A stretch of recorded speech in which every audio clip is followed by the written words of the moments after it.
दोस्तों, वो होता है ना कि मतलब अचानक से सपने टूट जाना। आप लोगों ने एक गाना सुना होगा, क्षण से जो टूटा सपना जग सूना सूना लागे। वही हो गया आज बच्चों के साथ। मतलब कितनी मेहनत की होगी बच्चों ने, लगातार एक के बाद एक रात, एक के बाद एक महीना, फिर एक के बाद एक साल, ऐसे करके उन्होंने गुजारे होंगे कि एक वो दिन आएगा जिस दिन हम परीक्षा देंगे, और उसके बाद एक दिन आएगा जब हमारा रिजल्ट आएगा और मैं सेलेक्ट हो जाऊंगा फाइनली उत्तर प्रदेश पुलिस में।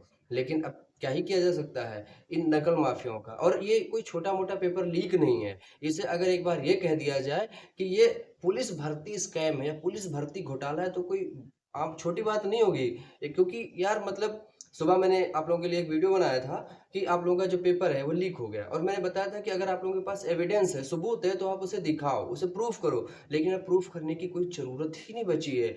जब यार सुबह 10 बजे पीडीएफ आ जा रही है, हर जगह वो पीडीएफ घूम रही है, आंसर की पता चल जा रही, लोगों को आंसर पता चल जा रहे हैं, पेपर 3 बजे हो रहा है। मतलब क्या है यार, मतलब 10 बजे हर बच्चे की जुबान पे रटे हुए आंसर हैं। यार कौन नहीं मार देगा जाके। और फिर होगा क्या?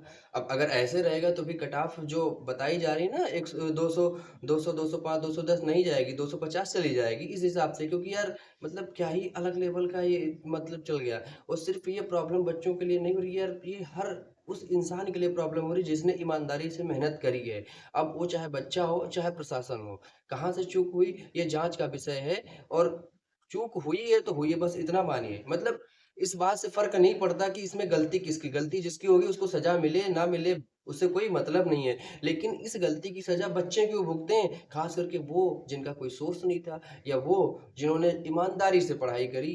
भाई इसके तो दो ही रीजन हो सकते हैं, एक पॉजिटिव एक निगेटिव। निगेटिव ये है कि या तो भाई वो कहीं से अपना वो भी सोर्स रखते, वो भी आंसर की पहले से पा जाते हैं तो वो भी जाके टिप देते वैसे। या फिर उनकी या तो गलती है कि उन्होंने ईमानदारी से पढ़ाई करी, अपना सोर्स नहीं बनाया। तो देखिए यहाँ पे हर उस बच्चे का सपना टूट गया है जिसने ईमानदारी से पढ़ाई करी है। और ये एक बहुत बड़ा फेलियर कह सकते हैं हम। अब किसका है ये बाद की बात है, लेकिन है तो है। और नुकसान किसका हुआ है? सिर्फ बच्चों का हुआ है। और परीक्षा दोबारा ऐसा मैं क्यों कह रहा हूँ होगी, क्योंकि भैया ये हो चुका है। ये 41,520 वाली जो भर्ती हम लोगों की, उसमें 2 बार पेपर रद्द हुआ, मतलब 2 पेपर रद्द हुए। एक फर्स्ट पहले दिन का सेकंड शिफ्ट और दूसरे दिन का सेकंड शिफ्ट, दोनों पेपर रद्द हुए। उसके बाद में फिर उस दोबारा 3 शिफ्ट में पेपर करवाया गया था अक्टूबर के माह में। तो आप लोगों का तो 2 नहीं 3 शिफ्ट का, हाँ पहले दिन का यानी कि 17 फरवरी का जो फर्स्ट शिफ्ट है, उसको एक बार हम मान के चल सकते हैं कि हाँ वो पेपर लीक नहीं हुआ। लेकिन बाकी गाहे बगाहे हर जगह से कहीं ना कहीं से एविडेंस आ ही रहे हैं। अब भर्ती बोर्ड ने सुबह सुबह अपना पल्ला झाड़ लिया, क्लियरिफिकेशन दे दिया कि चलो टेलीग्राम का एडिटेड है। लेकिन ठीक है, कब तक बताओगे एडिटेड? भैया जो 10 बजे आंसर किया गया उसका क्या? मतलब सुबह 10 बजे ही वो घूम रही है, हर किसी के पास वो आंसर की जा रही है ये, तो उसका क्या बताओगे कि वो एडिटेड है? और वो हर बंदे के पास थी, लगभग लगभग हर बच्चे के पास थी। हाँ, जिन लोगों के पास कोई सोर्स नहीं था या कहीं से जुड़े हुए नहीं थे, या फिर वो सिर्फ और सिर्फ अपनी पढ़ाई में बिजी रहे, उनके पास नहीं थी। तो देखिए नुकसान हो गया हर बच्चे का, चाहे वह पढ़ने वाला हो चाहे न पढ़ने वाला हो। नहीं पढ़ने वाला है तो ठीक है, कोई बात नहीं, अगर हो जाएगा सिलेक्शन तो ठीक है, नहीं होगा तो भी ठीक, क्योंकि उसने तो पढ़ाई नहीं करी। पर जिसने करी है दिन रात एक करके, दिन रात जाग करके, उसका क्या दोष? उसका तो एकदम मतलब क्या ही कहें कि करियर चौपट है। क्योंकि भाई अगर उसको कहीं से कुछ भी ऐसा नहीं मिल पाया, तो फिर वो उन सभी बच्चों से पिछड़ जाएगा जिनके पास पहले से आंसर की मौजूद थी, क्योंकि वो तो 140 145 मार देंगे।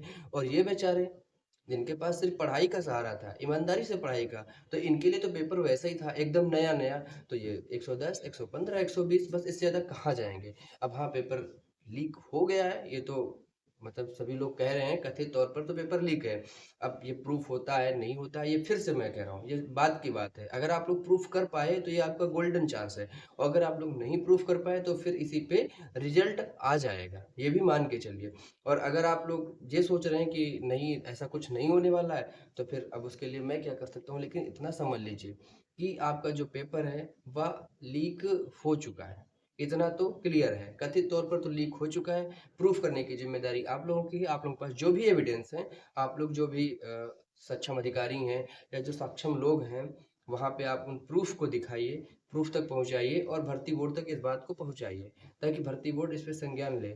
और बहुत ज़्यादा चांसेस हैं कि आप लोगों की परीक्षा रद्द हो जाए और उसके बाद दोबारा परीक्षा हो, क्योंकि ऐसा हो चुका है एक बार, और ये दूसरी बार हो जाए तो कोई बहुत बड़ी बात नहीं, क्योंकि ये एक प्रकार से बहुत बड़े स्तर पे हुआ है। मतलब कोई छोटी-मोटी बात नहीं है कि ऐसे ही पेपर हो रहा है, लीक हो रहा है, हो रहा है, लीक हो रहा है। भैया 3 बजे पेपर होना है और 10 बजे से आंसर की घूम रही थी लोगों के पास।